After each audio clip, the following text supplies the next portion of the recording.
সারাটা জীবন হয়তো আমরা এভাবে বেঁচে থাকবো না। আজকে আমরা যারা সবাই একসাথে আসছি, কালকে আমরা সবাই একসাথে নাও থাকতে পারি। হ্যাঁ, এটাই স্বাভাবিক। পরিস্থিতির সাথে আমাদের সবাইকে তাল মিলিয়ে চলতে হয়। তারপরও বেশ আছি আলহামদুলিল্লাহ। আসসালামু আলাইকুম, আমি আরুশারু। আজকে একটি সুন্দর ভিডিওর ব্লগ নিয়ে চলে এসেছি আবারও আপনাদের মাঝে। সবাই কেমন আছো তোমরা? কক্সবাজারের লাস্ট ডেতে আমরা কি কি করলাম সবকিছু থাকছে এই ভিডিওতে। ফার্স্ট অফ অল আমি বিচে এসেই হচ্ছে এই ভাইয়াকে খুঁজে পেলাম, যাকে কিনা আমি 3টা দিন ধরে খুব খুঁজেছি। বলতে পারেন ছবি আর্ট করা আমার জীবনের একটি সব থেকে বড় স্বপ্ন এবং সাইট। প্রতিবারই ভেবে আসি আঁকাবো, বাট কাজের জন্য ব্যস্ততার জন্য সে সময় হয়ে উঠছে না। ব্যাস মনে মনে ভেবেই নিয়েছিলাম আজকে যেহেতু পেয়ে গেছি, আজকে আমি আঁকিয়ে নিয়ে যাবই। আর এই ভাইয়াটা আমাদের ঢাকা থেকে চারুকলা করে এই সুন্দর সুন্দর আর্ট শিখেছে। আমি 100 দিনের কইছি এই কসুমসু মুহে দিতে না, মুহে সমস্যা হইব।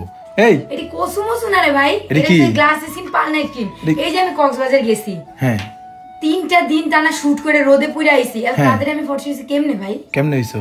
এই যে গ্লাস স্কিন পার্লনাইট ক্রিম দিয়া। আসলে তো এটা তো সত্য কথা গাইস, 3 দিন শুট করে চেহারার যে অবস্থা ছিল, আবার একদিন তো কালি বানাইছিল, একদিন পুরো কালো দি মানে কালি দিয়ে একদম পুরো অবস্থা খারাপ বানাই ফেলছে। তারপর অনেক সুন্দর হইছে। কিভাবে এটা? এটা হচ্ছে শুধুমাত্র জাদু গ্লাস স্কিন পার্লনাইট। কি হয় এটা দিলে?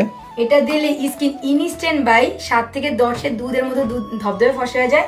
আর আরেকটা প্লাস পয়েন্ট আছে যে এটা যদি একটি প্রোডাক্ট কিনেন, 2টি প্রোডাক্ট কিনেন, তাহলে হচ্ছে active whitening soap free.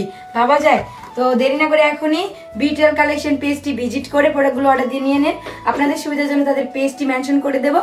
And তাদের হোয়াটসঅ্যাপ নাম্বার হচ্ছে 01642127418। দেরি না করে গাইস এখনই নিয়ে নেন প্রোডাক্টটি। এখন সে যে কোনো জিনিস চোখে দেখে আর্ট করতে পারছে। মাশাআল্লাহ ভাই, ট্যালেন্টের কথা বলতে হবে। ভাই দাবে সেখান থেকে আমরা সোজা চলে আসলাম মুড়ি খেতে, কেননা আমার অনেক ঝালমুড়ি পছন্দ। আমি যেখানেই ঝালমুড়ি দেখি আমাকে খেতেই হবে। আর বিচে ঝালমুড়িগুলো খুব মজা, বোম্বাই মরিচের ফ্লেভার থাকে, মশলাগুলোও খুব মজা হয়। এদিক দিয়ে আমাদের হাতে টাইম খুব কম থাকায় স্যার পাপা বলতেছে যা কিনবা খুব শর্টকাট কিনে ফেলতো। ফার্স্ট অফ অলই ভাবলাম যে আম্মুর জন্য আর আমার শাশুড়ি আম্মুর জন্য হচ্ছে কিছু কেনাকাটা করে নিই, আমার জন্য না হয় পরে নিচ্ছি। তাই তো তাদের সবার জন্য কক্সবাজার বিচের থেকে সুন্দর সুন্দর জুতা নিয়ে নিলাম। আর এদিক দিয়ে আমাদের কাজে হেল্প করার জন্য কিন্তু হীরা ভাইয়া, আমার মামা, দেন হচ্ছে সাগর ভাইয়া চলে এসেছে। তারা যেহেতু কসমেটিক্সে খুব পাকা, সেই জন্য প্রত্যেকটা আইটেম আমি তাদের কাছ থেকে জিজ্ঞাসা করে নিচ্ছিলাম। ভাইরে ভাই, এখানে এত দাম, একটা চুড়ির দাম নাকি 200 টাকার উপর। পছন্দ হলে কি হবে, প্রাইজে তো মিলছে। তারপর আমার জন্য কেনাকাটা শেষ করে আমি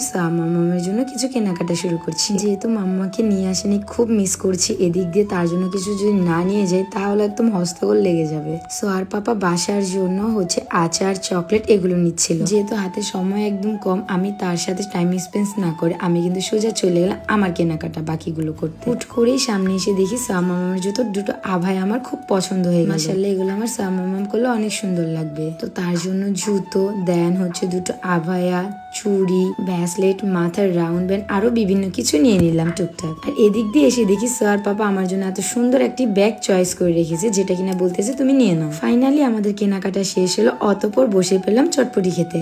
ইস, গরম গরম চটপটি কতই না মজা। আমি, হীরাবা অ্যান্ড সোয়ার পাপা কিছুক্ষণ সবাই মিলে একসাথে সময় কাটালাম। ভাইয়ার আরো কয়টি কাজ আছে, তাই সে থেকে যাবে, দেন আমরা চলে যাব। সব কাজ শেষ করে ভাইয়ের কাছে এসে দেখি ভাইয়া আমাদের ছবিটা কমপ্লিট করে ফেলেছে। আমি বুঝলাম না ভাই কিভাবে সম্ভব মাত্র 15 থেকে 20 মিনিটের মধ্যে এত সুন্দর একটি ছবি আর্ট করা, যেখানে কিনা পুরো একদম নিখুঁত সহকারে আমাকে আর স্যার পাপাকে এঁকে দিয়েছে। ট্রাস্ট মি গাইস, আমাদেরকে বাস্তবের থেকে ছবিতে যেন বেশি সুন্দর লাগছে। আমাকে ওখানে বসে রেখে মনে পড়লো শুটকির কথা, তাই তো সে ভাইয়াদের সাথে শুটকি নিতে চলে এসেছে শুটকি পল্লীতে। ডিসাইড করতেছে কি কি শুটকি নেওয়া যায়। ট্রাস্ট মি গাইস, শুটকি পল্লীতে এসে আমি বিভিন্ন রকমের শুটকি দেখেছি। অবশ্য খেতে পছন্দ করি না, বাট দেখতে আমার খুব ভালো লাগছে। দেখতে দেখতে চলে এসেছি ভিডিও শেষ পর্যন্ত। সবাই ভালো থাকো, সুস্থ থাকো, আল্লাহ হাফেজ, টাটা।